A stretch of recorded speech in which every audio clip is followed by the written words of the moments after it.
Assalamualaikum students, welcome to campus.pk and biology lecture brought to you by Azim Babir in association with my technical staff.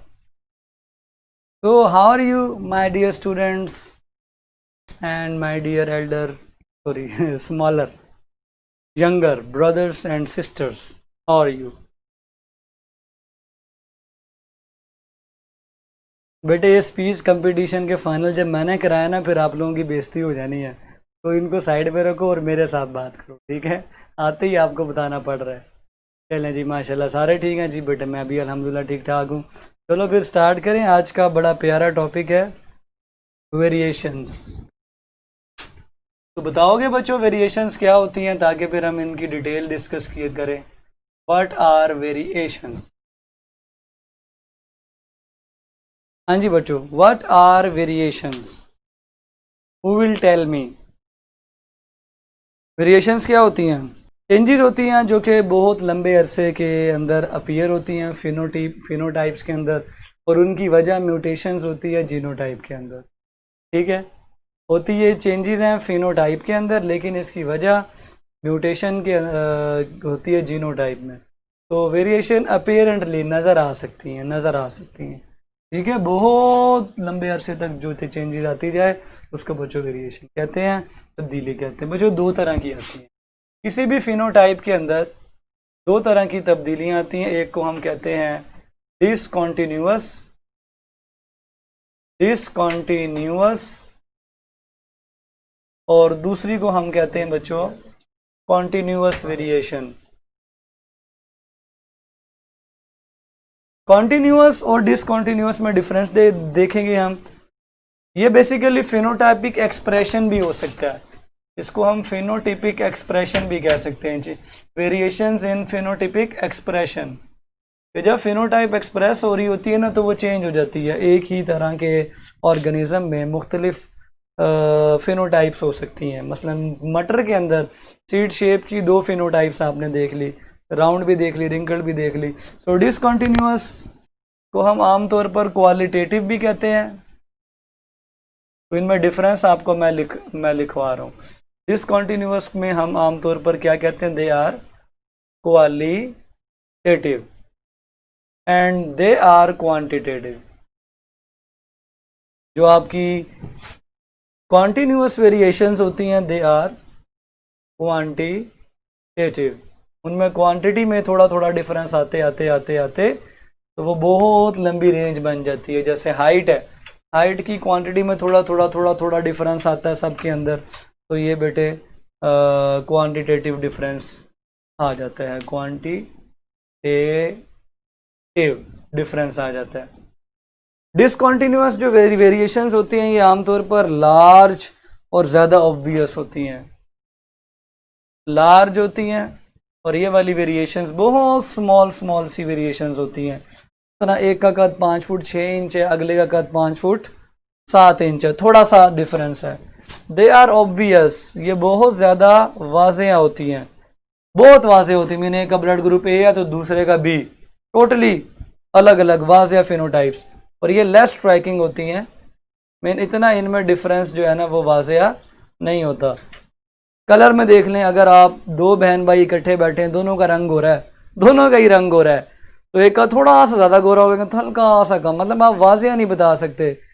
आप ये नहीं कह सकते यार इसका ब्राउनिश गोरा है और इसका रेडिश गोरा है, तो एक रेंज है पूरी। ठीक है, चलें ये एमसीक्यूज में आएंगे बेटे पॉइंट्स, तो आपको इसलिए डिफरेंस की फॉर्म में बता रहा हूँ, किसी भी तरह से डिफरेंस आ सकते हैं। इसमें बच्चे शार्प फिनोटाइप्स होती हैं, और इसमें बच्चों रेंज होती है, शार्प नहीं होता। रेंज होती है यहाँ से यहाँ तक हो सकती है, उसमें प्रॉपर डिस्टिंक्ट बल्कि इसमें लिख लें नो शार्प फिनोटाइप्स। और अगला डिफरेंस इसका कर लें ताकि वो वाला लफ्ज़ भी आपके जहन से गुजर जाए। डिस्टिंक्ट फिनोटाइप्स होती हैं, प्रॉपर फिनोटाइप होती है, और ये क्या होती है, ये रेंज में आपको मिलती है। अब डिफरेंसेस के बाद आपको मैं क्या बता दूं,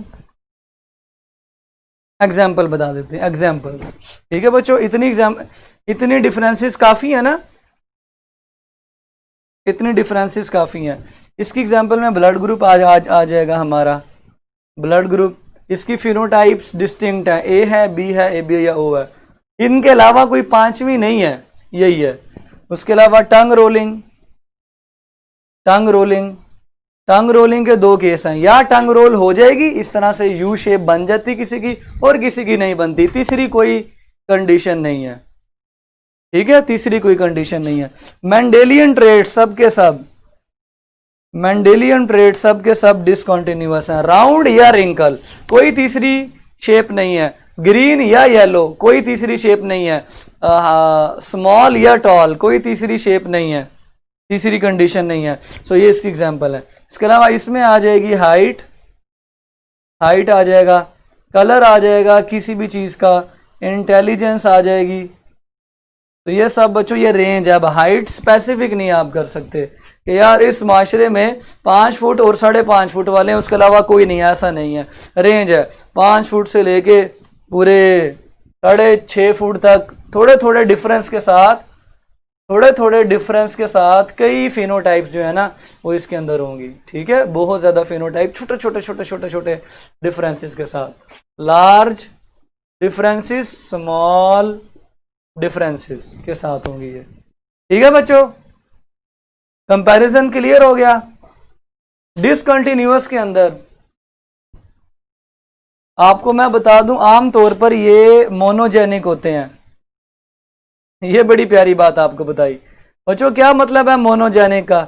और ये आमतौर पर बच्चों पॉलीजेनिक होते हैं। Polygenic, what is meant by polygenic and monogenic. हाँ जी, सिंपल इसका मतलब है ऐसे ट्रेड्स को कंट्रोल करने वाली जीन्स ज्यादा होती हैं, controlled by polygenes, controlled by one gene, वो होगा डिसकंटिन्यूअस। बट एग्जांपल मैंने ब्लड ग्रुप की बताई आपको, ऑब्वियस मीन वाजे। मोनोजेनिक में मैं आपको एग्जांपल, ब्लड ग्रुप की जीन्स कितनी थी बच्चों, ब्लड ग्रुप की जीन कितनी थी। हाँ जी, ब्लड ग्रुप की जीन्स कितनी थी, अभी देखते हैं कौन सही जवाब देता है। हाँ जी बच्चों, ब्लड ग्रुप की कितनी जीन्स थी, हैं? एक जीन थी, एक थी ना, आई। अलील 3 थी, जीन तो एक थी ना बच्चों, जीन तो एक थी। दो कौन कह रहा है बेटे, कैसे दो कैसे हैं? सिर्फ एक जीन थी, आए जीन, उसकी अलील थी फिर 3, एक आई ए, एक आई बी और एक स्मॉल आई, लेकिन जीन एक ही थी। ऐसे ही है ना। इसके अलावा आप मेंडेलियन ट्रेट में से सीड कलर की कितनी जीन्स पढ़कर आए हैं? एक आर बड़ा भी है स्मॉल भी है, वो तो लील होगी ना, जीन एक आर। डाई हाइब्रिड मैंने घर के लिए दिया था, डाई हाइब्रिड में वाई है, ओनली वाई, वन जीन। तो ऐसे ट्रेड्स की जीन्स एक होती हैं, so controlled by one gene only. और इसमें बच्चों जीन्स हैं ज्यादा। एग्जाम्पल लेते हैं वीट ग्रेन कलर की। एक्सप्लेन करते हैं पॉलीजेनिक ट्रेड को। वीट के स्पेलिंग क्या होते हैं? Wheat grain colour. ये किसकी एग्जाम्पल में आएगा बच्चों, किसकी एग्जाम्पल में आएगा? हाँ जी, पॉलीजेनिक में आएगा या मोनोजेनिक में आएगा? हाँ जी, वीट ग्रेन कलर की बच्चों फिनोटाइप वेरिएबल है। इसकी फिनोटाइप होती है वाइट से लेके, ये बच्चों याद रखें, वाइट से लेके डार्क रेड तक इसकी फिनोटाइप अपीयर होती है, डार्क रेड तक। ठीक है बच्चों, डार्क रेड तक इसकी फिनोटाइप अपीयर होती है। और जीनोटाइप्स,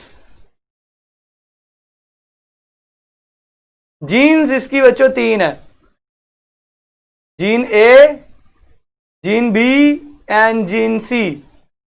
ए की 2 अलील्स हैं, capital A small a, capital B small b, capital C and small C.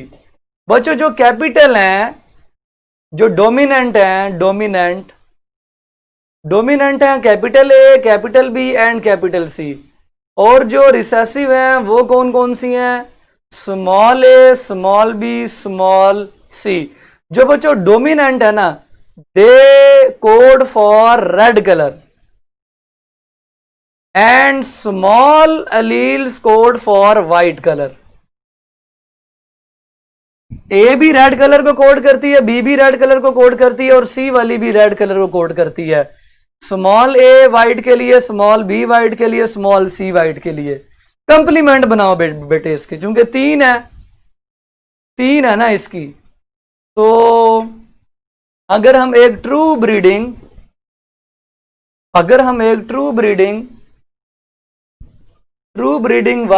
Red लें, इसका क्रॉस करवा दें ट्रू ब्रीडिंग व्हाइट के साथ, तो पहले इसकी गमीट्स बनेगी ए बी सी। इस तरह की गमीट्स होंगी। मैंने कहा ना हर पेयर में से एक अलील, हर पेयर में से एक अलील, हर पेयर में से एक अलील। ये मेल ले लें और ये फीमेल ले लें, इसकी गमीट बनेगी ए बी सी वाली सारी। जब क्रॉस होगा तो हमारे पास ए बी और सी आ जाएगा।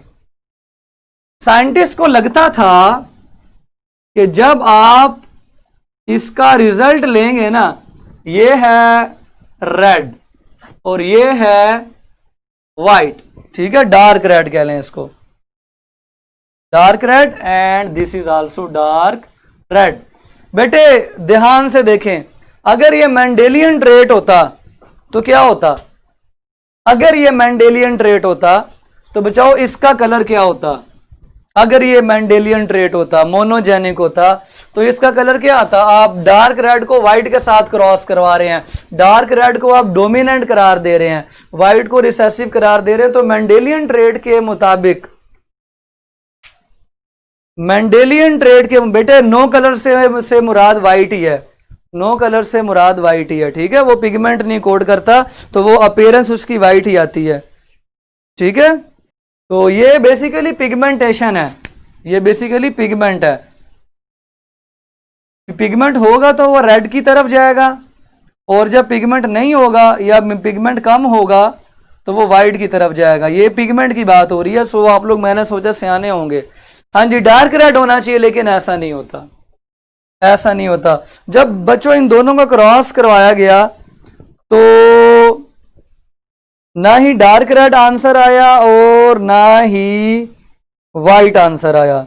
इन दोनों का जो क्रॉस करवाया, जो F1 जनरेशन थी सबसे पहले वाली, P1 को बेटे वो लाइट रेड कलर की थी, दे वर लाइट रेड कलर। वो परेशान हुए कि अगर डार्क रेड को हम डोमिनेंट करार दे रहे हैं तो ये लाइट रेड क्यों आ गया? ये आपको पता P1 है और ये F1 पैदा होगी। इसका जवाब कैसे मिलेगा? इसका जवाब मिलेगा जब आप F1 को F1 के साथ मल्टीप्लाई कराएंगे। तो बच्चों F1 को F1 के साथ जब मल्टीप्लाई करवाया, एक मेल ली और एक फीमेल ली, तो पता चला बच्चों इसकी इतनी ज्यादा फिनोटाइप्स अपीयर हुई हैं कि हम खुद पागल हो गए हैं। अब जब इसकी सारी जीन्स क्रॉस करेंगी तो इसके नतीजे में बच्चों 6 जीनोटाइप्स, 7 जीनोटाइप्स पैदा हुई। 1 2 3 4 5 6 और 7। जब मैंने कह दिया कि डार्क वाली सारी किसके लिए है? रेड कलर के लिए है, और स्मॉल वाली सारी किसके लिए है? व्हाइट कलर के लिए है। सो F1 का F1 क्रॉस करवा के जो उसने F2 हासिल की, उसमें 7 डिफरेंट फिनोटाइप्स आई जिसने उसको परेशान कर दिया, ठीक है। उसमें एक बच्चों फिनोटाइप आई फुल वाइट आ गई, और एक उसको फिनोटाइप मिली थोड़ी सी रेड जो कि लाइट पिंक की फॉर्म में अपीयर हुई। तीसरी उसको मिली बच्चों पिंक, प्रॉपर पिंक कलर के उसको सीड ग्रेन मिले, गंदुम के दाने मिले। लाइट रेड कलर भी मिला उसको, लाइट रेड, और लाइट रेड के बाद थोड़ा सा उसको रेड मिला, थोड़ा सा रेड कलर होगा। उसके बाद moderately dark red, moderate dark red, और एंड पे उसको डार्क रेड मिला। 7 डिफरेंट फिनोटाइप्स मिली। तो उसको यकीन हो गया कि इसमें एक नहीं बल्कि काफी ज्यादा जीन्स एक्टिवेटेड है, और ऐसे ट्रेट को पॉलीजेनिक ट्रेट कहते हैं। सो रिसर्च की तो पता चला 3 जीन्स हैं और उनकी 6 एलील्स हैं। जब सब की सब स्मॉल हो, जब सब की सब स्मॉल हो, तो उसमें कोई पिगमेंट पैदा नहीं होगा, तो उससे वाइट वाला पैदा होगा। इसको यहां नहीं लिखते, इसको यहां लिखते, बल्कि यहीं लिख देते हैं।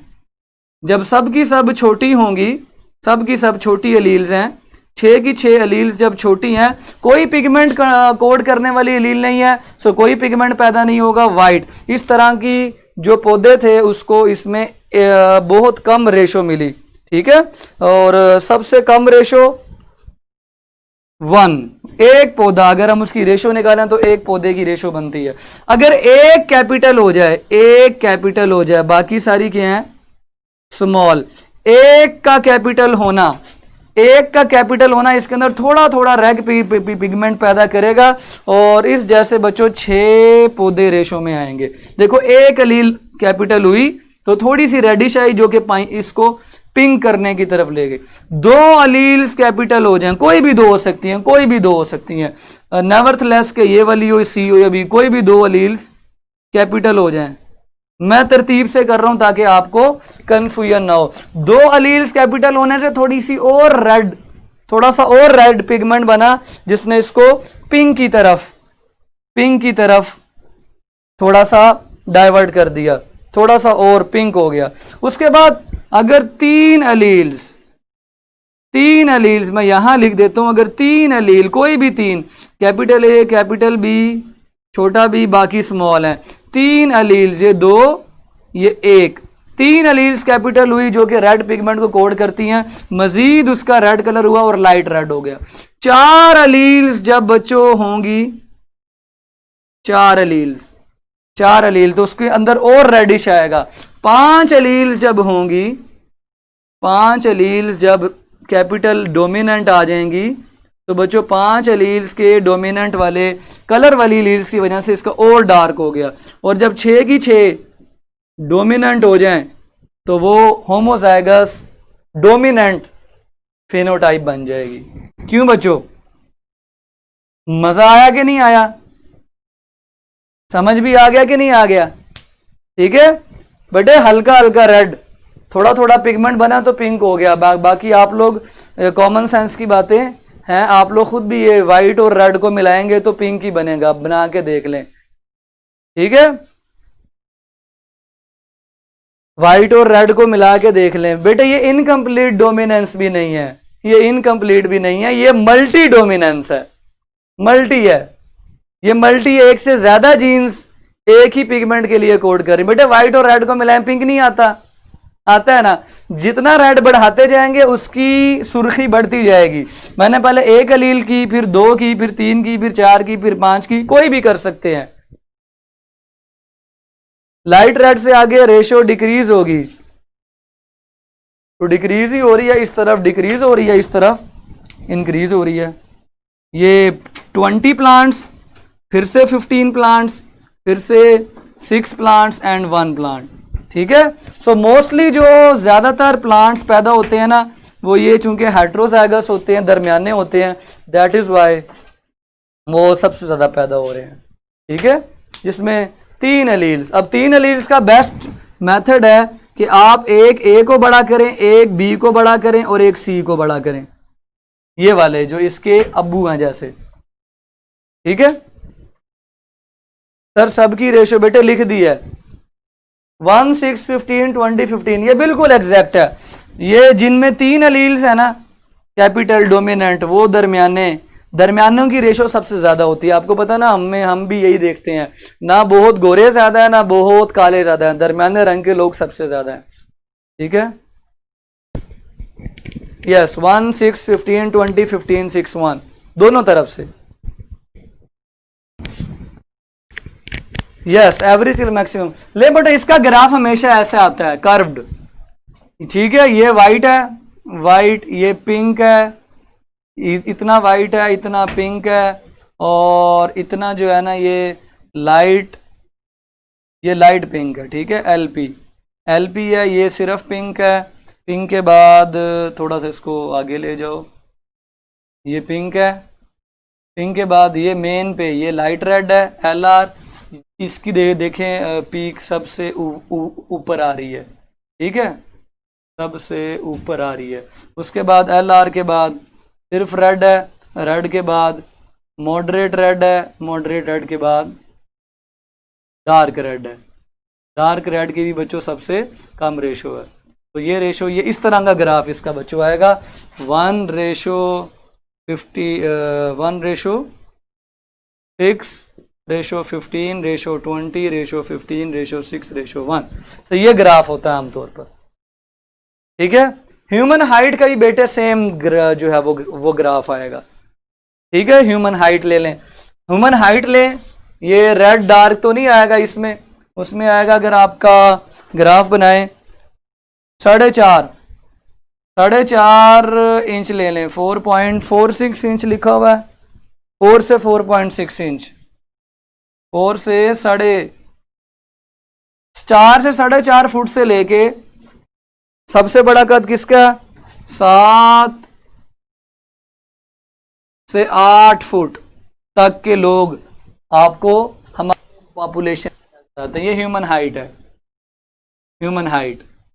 तो मेरा नहीं ख्याल आपको नहीं पता कि एवरेज पर्सन सबसे ज्यादा है कौन से हैं बेटे, 5 से 6 फीट के जो लोग हैं, 5 से 6 फुट के जो लोग हैं, उनकी सबसे ज्यादा यहाँ पे बच्चों होती है। और ह्यूमन स्किन कलर भी इसी की एग्जाम्पल है, ह्यूमन हाइट भी इसकी एग्जाम्पल है, ह्यूमन स्किन कलर भी इसकी एग्जाम्पल है। स्किन कलर के 3 से 6 पेयर्स होते हैं, जीन पेयर्स होते हैं, ठीक है बच्चों।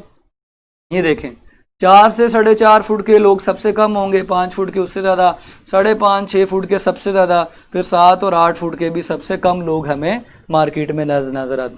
ऑब्वियस मीन बेटे वाज़ेह, सना कितनी दफ़ा मैंने आपको बता दिया, वाज़ेह जाहिर, ठीक है बच्चों। ह्यूमन हाइट का ग्राफ भी क्लियर हो गया।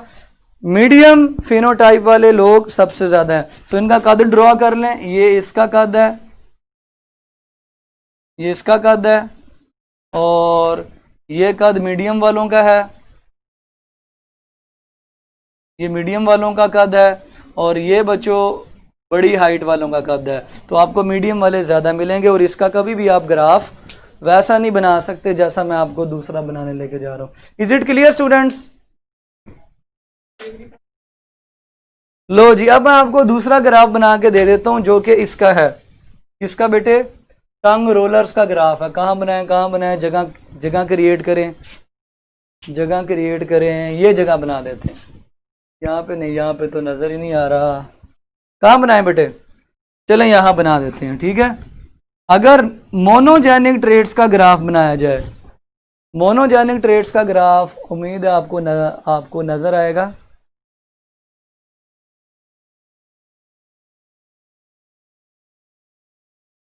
ठीक है, मोनोजेनिक ग्राफ क्या होता है?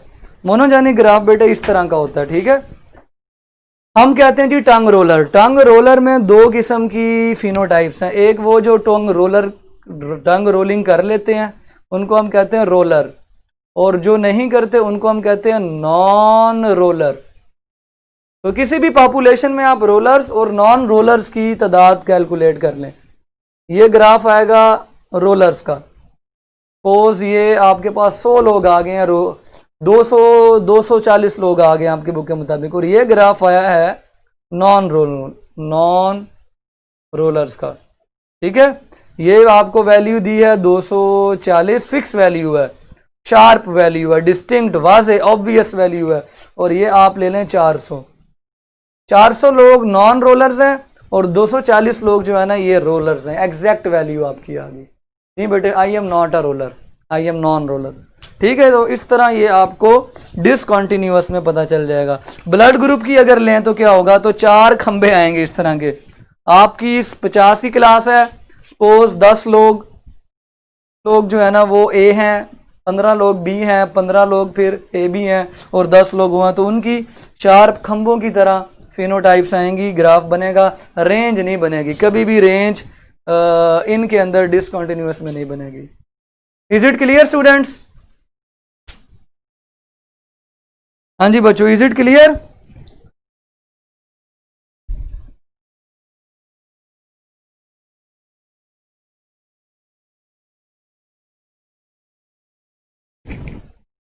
हाँ जी क्लियर है। चलें, क्या ये यस ये रोलर वाली जीन बेटे डोमिनेंट होती है, जिनके अंदर आ जाए वो सिंगल डोमिनेंट जीन है, एक ही जीन होती है। लें बच्चों मैं मिटा देता हूँ यहाँ तक, आप लोगों ने अगर नोट करना हुआ तो आप बाद में कर सकते हैं। एमसीक्यू सारे आएंगे बेटे कि उसका ग्राफ कैसा होगा, उसका ग्राफ कैसा है, डिस्टिंक्ट किसकी फिनोटाइप्स आ रही हैं, रेशो क्या आ रही है, क्या ये मेंडेलियन ट्रेड को फॉलो कर रहे हैं, मोनोजेनिक ट्रेड, तो आंसर है नो, नहीं कर रहे। ठीक है ली लिमिट। अब हमारा एक टॉपिक रह गया इसका आखिरी, दैट इज सेक्स लिंकेज। ऐसे ट्रेड्स जिनका ताल्लुक सेक्स क्रोमोसोम के साथ होता है उनको हम कहते हैं सेक्स लिंकेज। तो इससे पहले क्रोमोसोम्स की टाइप आपको बता दूं, कुछ क्रोमोसोम्स होते हैं बच्चे दो, जो मेल्स और फीमेल्स में एक जैसे होते हैं, उनको कहते हैं ऑटोसोम्स, और जिनका डिफरेंस होता है उनको हम कहते हैं सेक्स क्रोमोसोम्स। ठीक है, सेक्स क्रोमोसोम किसी भी इंडिविजुअल का जेंडर डिटेक्ट करते कि ये मेल है या फीमेल है। ये फीमेल में एक जैसे होते हैं। ह्यूमन के अंदर 22 पेयर्स जो है ना, ये क्या हैं, ऑटोसोम्स के हैं, 1 से लेकर 22 तक। और आखिरी जो पेयर है, आखिरी जो पेयर होता है ह्यूमन के अंदर 23rd pair, either it is XX in female और XY इन मेल। ये लास्ट पेयर बच्चों आपका सेक्स क्रोमोसोम का होता है। क्या आपको मैंने वो कहा था कि चैप्टर नंबर 23 में एक्स क्रोमोसोम के ऊपर देखें कौन कौन सी जीन है, बताया था कि नहीं? हाँ जी बच्चों, क्या मैंने आपको कहा था कि बेटे छोड़ें रोलर शोलर को, अब गोली मारे, आप मेरी तरफ ध्यान दें, आप लगता है बिस्ती कराएंगे। क्या मैंने आपको दिखाया था एक्स क्रोमोसोम के, देखें एक्स क्रोमोसोम पे कौन कौन सी जीन्स हैं? हाँ जी दिखाया था कि नहीं? यस और नो। इसका मतलब कुछ जीन्स ऐसी होती हैं जो सेक्स क्रोमोसोम पे होती हैं। ठीक है, वो जीन्स जिन ट्रेट के लिए होती है ना, उन ट्रेट्स को सेक्स लिंक्ड ट्रेट्स कहते हैं, और इस फिनोमिना को सेक्स लिंकेज कहते हैं। ठीक है, बात समझ आ गई? क्यों भाई? तो सेक्स लिंकेज इस लिहाज से दो तरह का हुआ ह्यूमन के अंदर। ह्यूमन के अंदर, ये ह्यूमन की मैंने आपको एग्जांपल दी है। एक होता है जी एक्स लिंक्ड और दूसरा होता है वाई लिंक्ड। वाई लिंक्ड यानी कुछ जीन्स आपकी एक्स क्रोमोसोम पर हैं, जो एक्स क्रोमोसोम पे जीन्स हैं वो जिस ट्रेट के लिए हैं, ऐसा ट्रेट एक्स लिंक्ड ट्रेट होगा। ठीक है जी, और इस तरह की जीन्स को एक्स लिंक्ड जीन्स कहेंगे, और जिसकी जीन वाई पे होंगी उसका ट्रेट वाई लिंक्ड ट्रेट होगा, और ऐसी genes Y linked traits, Y linked genes कहलाएंगी। ठीक है बेटे, एक्स लिंक्ड की आगे से मजीद दो टाइप्स हैं, एक्स लिंक्ड डोमिनेंट। कुछ ऐसे ट्रेट्स होते हैं जो डोमिनेंट जीन की वजह से होते हैं, और कुछ ऐसे होते हैं जो रिसेसिव की वजह से होते हैं। एक्स लिंक्ड डोमिनेंट और एक्स लिंक्ड रिसेसिव में थोड़ा सा हमें डिफरेंस करना पड़ेगा। ये जो एक्स लिंक्ड डोमिनेंट होती है, it is more common in males, more common, sorry, X linked recessive, X linked dominant है, it is more common in females. X linked recessive जो है, it is more common in males. एक difference. Second difference, dominant का जो pattern होता है उसमें अगर फादर इफेक्टेड है, ये बच्चों याद कर लें हमेशा, इफेक्टेड फादर से ट्रेट मुंतकिल होगा ऑल डॉटर्स में, ऑल डॉटर्स के अंदर ये ट्रेट मुंतकिल होगा। जबकि यहां जो इफेक्टेड फादर होता है, इफेक्टेड फादर से ट्रेट मुंतकिल होगा जिगजैग, मीन उसकी बेटी को तो होगा लेकिन वो कैरियर होगी। जिगजैग कैरियर डॉटर के जरिए, कैरियर डॉटर के जरिए ये मूव करता है ग्रैंड सन्स में, ग्रैंड सन्स में। ये इसके पैटर्न का डिफरेंस हो गया थोड़ा सा, जो आपको याद होना चाहिए। ठीक है बच्चों, याद कर लो, बाद में ना भूलिएगा। एग्जाम्पल हम देख लेते हैं।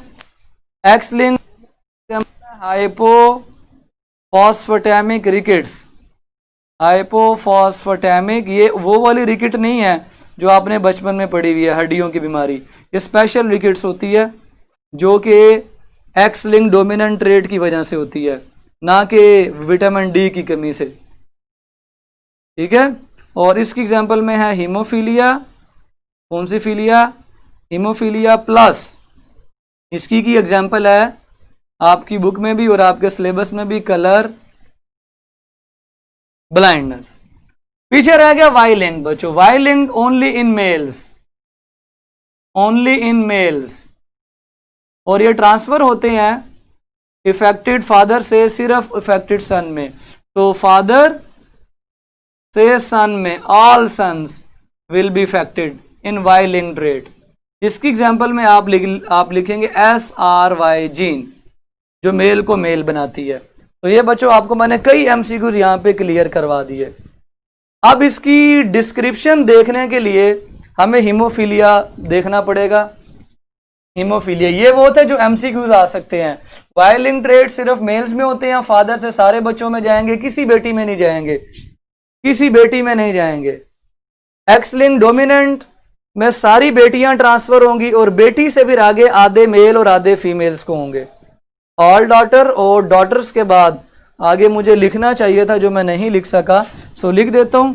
ऑल डॉटर्स में जाएंगे और ऑल डॉटर से आधे बेटे 50% सन्स एंड 50% डॉटर्स में होंगे। मीन मां से दोनों को इक्वल चांस है, लेकिन बाप से सिर्फ बेटियों में जाएंगे, बेटों में कोई भी नहीं जाएगा। क्यों नहीं जाएगा वो हम चेक कर लेंगे। अब आपकी एग्जांपल लिख देता हूं, हाइपोफॉस्फेटेमिक रिकेट्स, यानी ये पूरा पैटर्न लिख दिया। यानी उसके अब्बू से, उसके बंदे से लेके उसके grand son and grand daughter से सारी बेटियां होंगी इफेक्ट, और बेटियों में से आगे बेटी के जो आगे बच्चे होंगे आधे सन्स और आधे डॉटर्स इफेक्टेड होंगे। और ये जिगजैग है, ये जिगजैग तो भी आपको मैं समझा देता हूं। हीमोफीलिया की जब हम एग्जांपल लेंगे तो आपको जिगजैग क्लियर हो जाएगा। हीमोफीलिया बच्चों लैक ऑफ ब्लड क्लॉटिंग, ये ब्लड क्लॉटिंग फैक्टर्स के ना होने से ये बीमारी होती है। ब्लड क्लॉट ना होने से क्या होगा बच्चों, आप लोग बताएं। ब्लड क्लॉट ना होने से बच्चों क्या होगा, आप लोग बताएं, जल्दी से बताएं। अगर ब्लड क्लॉटिंग नहीं होती तो क्या नुकसान होगा, जल्दी से। ये जिस तरह मैंने लिखवाया ना ये डिफरेंस की फॉर्म में, ये आपको बड़ा काम आएगा MCQs में।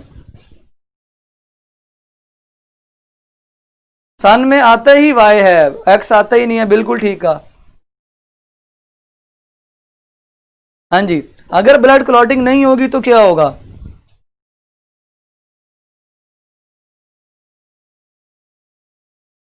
शाबाश, जल्दी से बताएं। तो जब भी इंजरी होगी बेटे, जब भी इंजरी होगी खून रुकेगा नहीं। कट लग गया, होंठ पे कट लग गया, दांत से जबान कट गई, हल्का सा हाथ पे छुरी लग गई, कहीं भी जब खून निकलेगा ना तो रुकेगा नहीं। ऐसी बीमारी को हीमोफीलिया कहते हैं। ये वो क्वीन को भी थी, क्वीन विक्टोरिया जो थी ना, उसको भी थी ये।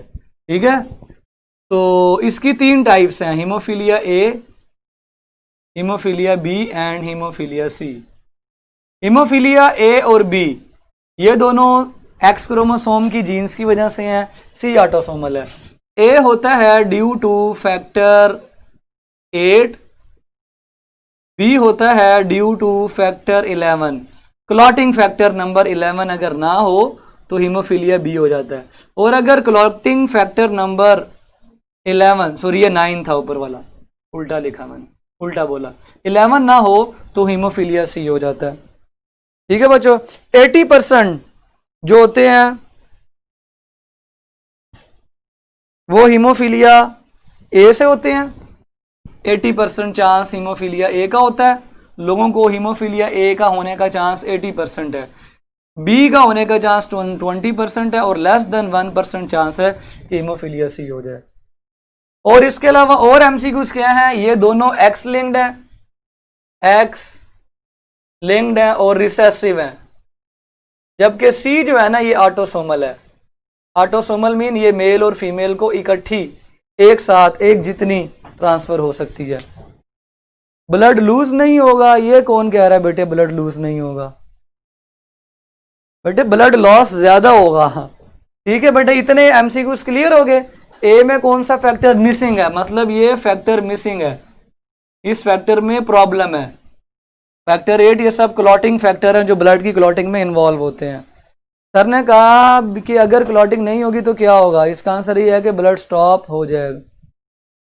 बेटे ब्लड स्टॉप नहीं, ब्लड आता चला जाएगा। जब वहां पे जख्म भरेगा ही नहीं तो खून रुकेगा ही नहीं। सना बेटे आप उल्टा बता रहे हैं, वो ठीक बता रहे थे बाकी बच्चे। अगर चोट लगती है और वहां पे जख्म ना बने, वो जो पापड़ी बनती है वो क्लॉटिंग है, वो ना हो तो खून आता रहेगा ना। खून रुकता ही इसलिए ताकि वो क्लॉटिंग हो जाए। ठीक है बच्चों, तो हम इसके ट्रांसमिशन, इसकी जेनेटिक्स को डिस्कस करते हैं। Genetics, how genetics of hemophilia A and B आप लोग स्टडी करेंगे। ठीक है, चलें बच्चों, अगर आपके सामने एक फादर है, फादर जो है ना, मैं अब रेड तो नहीं शो कर सकता, जो इफेक्टेड होगा मैं उसमें लाइनें डाल दूंगा। ये बच्चों फादर है। पहले तो याद रखें इसकी जो जीन है ना, हीमोफीलिया की जो जीन है, that is gene H. H की दो फॉर्म्स हैं, कैपिटल एच और स्मॉल एच। स्मॉल एच वाली हीमोफिलिक है, स्मॉल एच वाली हीमोफिलिक है, और कैपिटल एच वाली बच्चों नॉर्मल जीन है। यानी जिस बंदे के अंदर स्मॉल एच आ जाए, ये डोमिनेंट वाली नॉर्मल है, डोमिनेंट नॉर्मल है, और ये रिसेसिव वाली हीमोफिलिक है। यानी जिसमें स्मॉल एच आएगी ना उसको हीमोफीलिया होगा। सर ये 8 है या 13, कहां पे मैंने बताया बेटे? ओहो, ये तो 8 होना था। अब ठीक है, ठीक है वे बेटे, वेरी गुड, अब ठीक है। चले बच्चों, स्मॉल एच हीमोफीलिया के लिए अगर किसी की बॉडी में स्मॉल एच वाली लील आती है तो उसके क्लॉटिंग फैक्टर खराब हो जाएंगे, डिस्टर्ब हो जाएंगे। और अगर कैपिटल एच आती है तो डोमिनेंट है, मतलब कि वो, और अगर कैपिटल, अब इसकी मैं 3 तरह की वो लिख देता हूं, जीनोटाइप्स। 3 जीनोटाइप्स कौन सी हैं बच्चों, आपसे पूछते हैं। 3 जीनोटाइप्स कौन सी होंगी? 1, 2 और 3। 3 कौन कौन सी हो सकती हैं, आप लोग बताएं। शाबाश। पहली हो सकती है कैपिटल एच, दूसरी हो सकती है कैपिटल एच स्मॉल एच, और तीसरी होती है स्मॉल एच। ये तो फीमेल्स के अंदर 3 कंडीशंस आ गई। मेल के अंदर क्या होगा बच्चों? मेल के अंदर तो होता ही एक्स वाई है। कहां लिखा है मैंने? मेल के अंदर तो होता ही एक्स वाई है। मेल पे एक ही अलील आ सकती है, चाहे वो कैपिटल एच हो चाहे वो स्मॉल हो। वाई पे तो ये जीन होती ही नहीं है। सो एक अदद जीन जिस अलील की एक अदद अलील जिस जीन की मौजूद हो, ऐसे बंदे को हेमीज़ाइगस कहते हैं।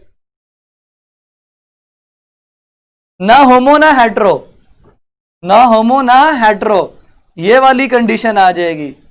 एच ओ, ये मैं ओ लिख रहा हूं, या स्मॉल एच के साथ हो। ये ओ का मतलब है ये only in male, only in males, और ये तीनों फीमेल्स के लिए, ये तीनों फीमेल्स के लिए। बच्चों हेमीज़ाइगस समझ आया? मेल में चूंकि एक्स एक ही है, मेल में चूंकि एक्स एक ही है तो उसकी पार्टनर अलील मिस होगी ना। सो ऐसे बंदे को जिसमें एक जीन की एक अलील हो, दूसरी मिसिंग है due to absent of chromosome, तो ऐसे बंदे को हेमीज़ाइगस कहते हैं। क्या क्या कहते हैं बेटे? हेमीज़ाइगस। क्लियर? चलें जी, अब हम एक बंदा जो कि इफेक्टेड है, ये हीमोफिलिक है, इसकी शादी करते हैं एक नॉर्मल वुमन से। ये एक्स वाई है, इसका मतलब इसके एक्स पे स्मॉल एच जीन है, इसलिए ये हीमोफिलिक है। ये डबल एक्स है, ये बिल्कुल ठीक है, कैपिटल एच। ये जो हॉरिजॉन्टल लाइन होगी ना बच्चों, ये मैरिज लाइन होगी। इनके बच्चे होंगे आगे। जब इनके बच्चे होंगे, इनके 2 बच्चे ले लें, 2 बच्चे हुए इनके, एक ये और एक ये बेटी हो गई और ये बेटा हो गया। बेटे के अंदर क्या आएगा बच्चों? बेटे के अंदर एक एक्स आता है और एक वाई। बच्चों एक्स कहां से आएगा, वाई कहां से आएगा? जवाब दो जल्दी से। ये सन है, सन का मैंने सर्कल नहीं बनाना, सन को मैंने डब्बे से शो करना है, और डॉटर को मैंने गोल से शो करना है। बेटा सन के अंदर एक्स वाई होना चाहिए, एक्स वाई, लेकिन ये एक्स कहां से आया, वाई कहां से आया? शाबाश, X from mother and Y from father. तो वाई के ऊपर तो जीन है ही नहीं ना, ये कैपिटल एच, और यहां हमने साबित किया कि कैपिटल एच बच्चों नॉर्मल है। तो ऐसे बच्चे को हीमोफीलिया होगी ही नहीं, होगी ही नहीं। अब जिगजैग समझाता हूं, ये डब्बा खाली है, इसका मतलब ये बंदा नॉर्मल है।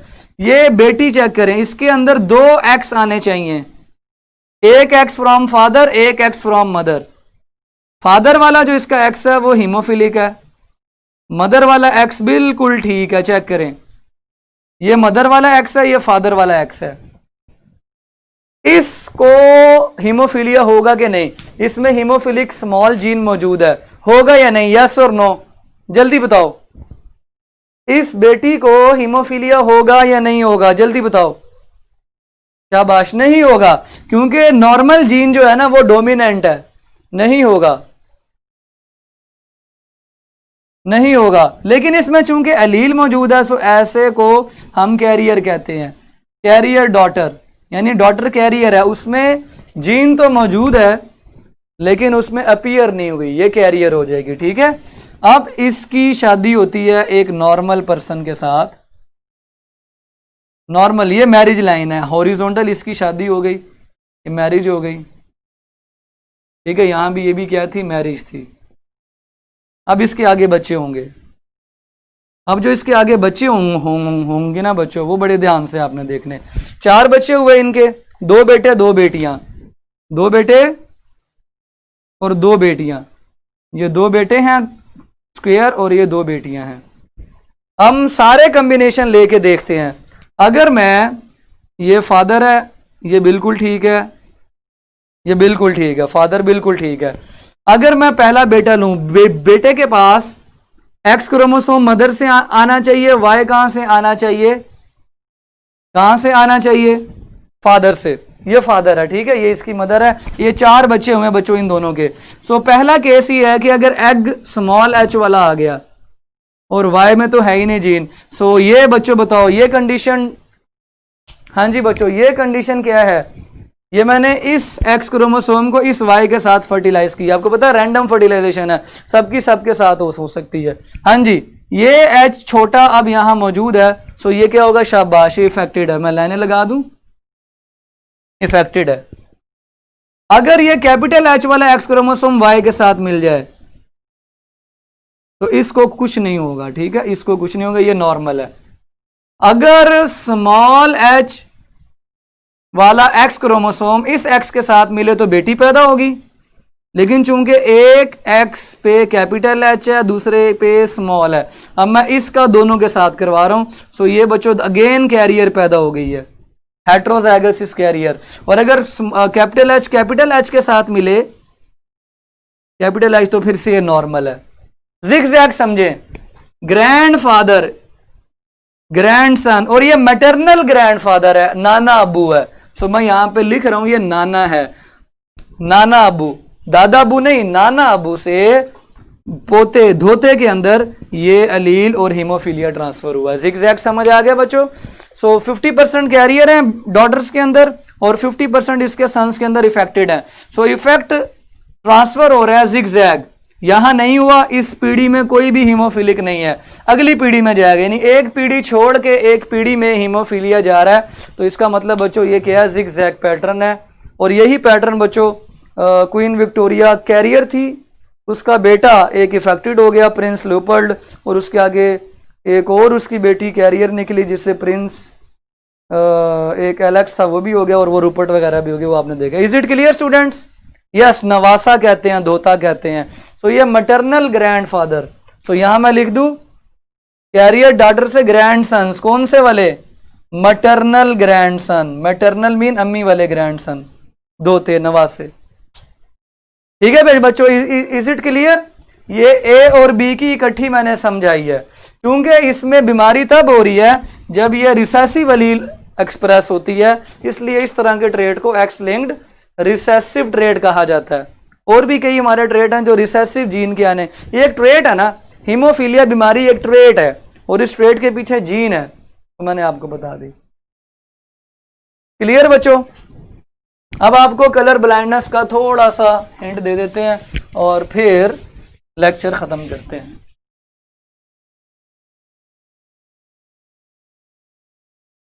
हाँ जी बच्चों, कलर ब्लाइंडनेस के अंदर बहुत ही प्यारी चीजें आपको डिस्कस करवाने जा रहा हूं। कलर ब्लाइंडनेस क्या होता है?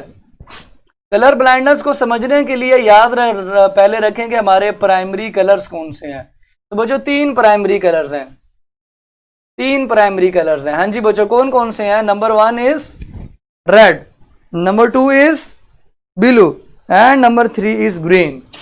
ठीक है जी, रेड, ग्रीन एंड ब्लू।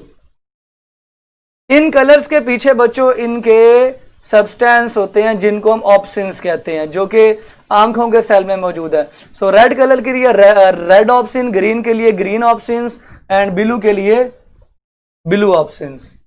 ठीक है, और ये जो ऑप्सिन्स हैं ये सब्सटेंस हैं, और सब्सटेंस किसी भी जीन की वजह से पैदा होता है। सो बच्चों इसमें जो रेड, ग्रीन और ब्लू के सब्सटेंसेस हैं वो हम देखते हैं। जो रेड और ग्रीन के ऑप्शंस हैं, बल्कि यहां नहीं लिखना चाहिए, यहां लिखना चाहिए। रेड है, इसके रेड ऑप्शंस इसके साथ ही लिख दें। ग्रीन ऑप्शंस ये आंखों के सेल्स में मौजूद होते हैं, आपको पता है ना बच्चों। ऑप्शंस पिगमेंट्स हैं जो आंखों में मौजूद है, दैट आर ब्लू ऑप्शंस। ये दोनों की जो जीन्स हैं, इनकी जीन बच्चों होती है एक्स क्रोमोसोम के ऊपर, एक्स लिंक्ड है। ये दोनों एक्स लिंक्ड है। क्यों एक्स लिंक्ड है? क्योंकि इनकी जीन एक्स क्रोमोसोम पे। ये अकेला ऑटोसोमल है, इसकी जीन ऑटोसोम नंबर 7 पर है, ऑटोसोम नंबर 7 पर है। ये तो मैंने आपको हल्की सी जेनेटिक्स बता दी कि कौन एक्स लिंक्ड है और कौन जो है बच्चों ऑटोसोम वाली जीन की वजह से होता है। अब हम देखते हैं कलर ब्लाइंडनेस की टाइप्स कितनी है, कैटेगरीज, केसेस कितने हैं। पहला केस है बच्चों डायक्रोमेसी। पहला केस क्या है? डायक्रोमेसी। डायक्रोमेसी ऐसा केस होता है जिसमें दो कलर्स परसीव होते हैं, मीन नजर आते हैं, और एक कलर परसीव नहीं होता। एक कलर के ऑप्शंस जो हैं वो मिसिंग होते हैं या काम नहीं कर रहे होते।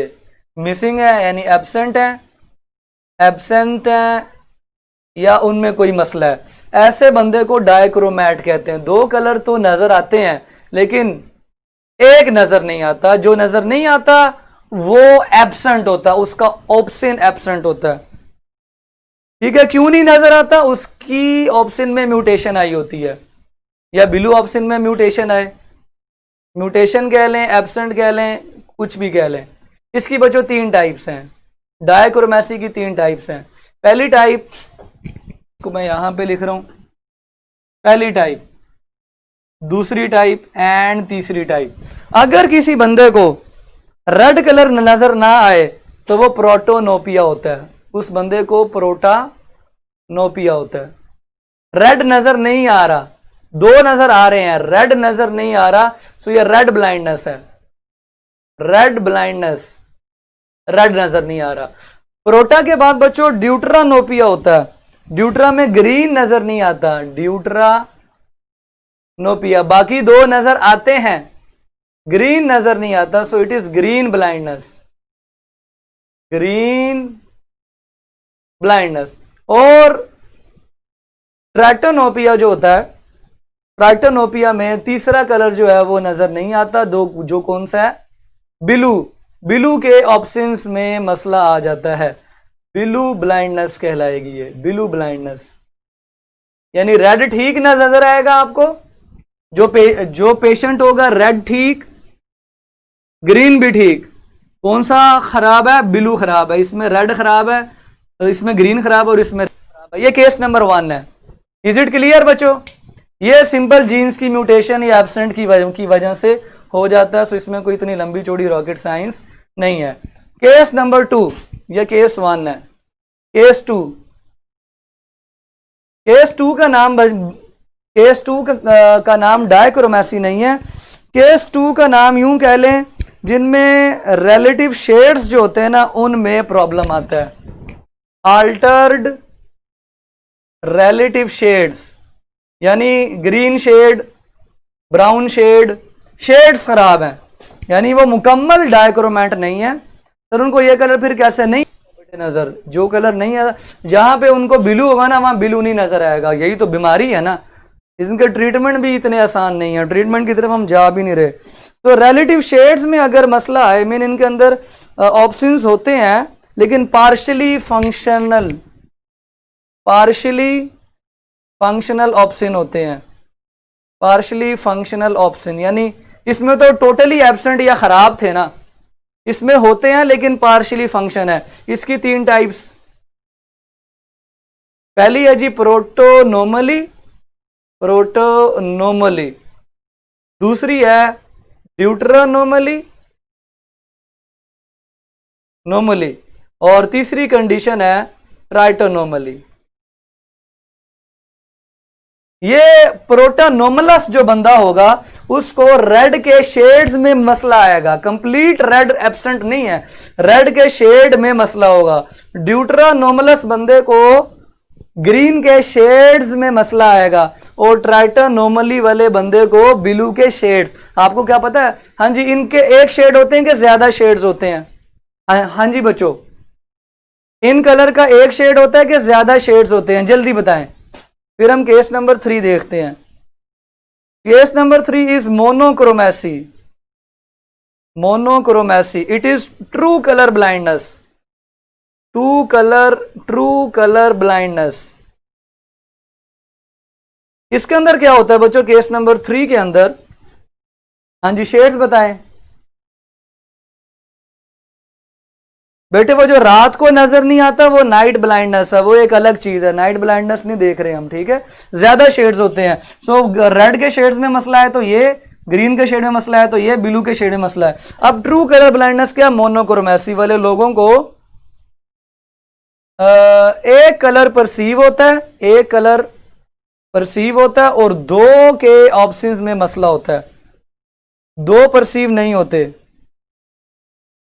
नॉट परसीव्ड, ठीक है? एक परसीव। इसकी एग्जांपल है बड़ी मशहूर जो कि एक्स लिंक्ड रिसेसिव है, दैट इज ब्लू मोनोक्रोमेसी की जो ब्लाइंडनेस बनेगी वो बनेगी रेड ग्रीन ब्लाइंडनेस। देखें, मोनोक्रोमेसी का मतलब है जो नजर आ रहा है, और ब्लाइंडनेस के साथ जो लफ्ज लिखे होंगे वो नजर नहीं आ रहे। रेड ब्लाइंडनेस का मतलब है रेड नजर नहीं आ रहा। तो रेड ग्रीन ब्लाइंडनेस की वजह क्या है? ये एक्स लिंक्ड कैसे है बच्चों? ये एक्स लिंक्ड रिसेसिव कैसे है? अभी हम देखते हैं ये एक्स लिंक्ड कैसे है। देखो बच्चों, रेड का ऑप्शन खराब है, ग्रीन का ऑप्शन खराब है या मिसिंग है, तो दोनों के ऑप्शंस इधर देखें एक्स क्रोमोसोम पे हैं। ये दोनों ऑप्शंस कहां होते हैं? एक्स क्रोमोसोम पे होते हैं। सो अगर किसी का एक्स क्रोमोसोम में मसला है या मिसिंग है, सो रेड भी गया, ग्रीन भी गया, तो पीछे कौन सा बचा? ब्लू। सिर्फ ब्लू नजर आएगा, ना रेड नजर आएगा, ना ग्रीन नजर आएगा। इसको ट्रू कलर ब्लाइंडनेस भी कहा जाता है, जिसमें सिर्फ एक नजर आ रहा है, ब्लू के जो शेड्स हैं वो नजर आ रहे होंगे, रेड ग्रीन टोटली फर्क। ये एक्चुअल मोनोक्रोमेसी, असली वाली ट्रू कलर ब्लाइंडनेस, और ये एक्स लिंक्ड रिसेसिव है। सो इसका पैटर्न भी बिल्कुल हीमोफीलिया वाला ही है, अच्छा, इसमें ब्लू नजर क्यों आ रहा है? एक्स क्रोमोसोम में मसला था तो सारे ही नजर ना आते, बंदा अंधा हो जाता।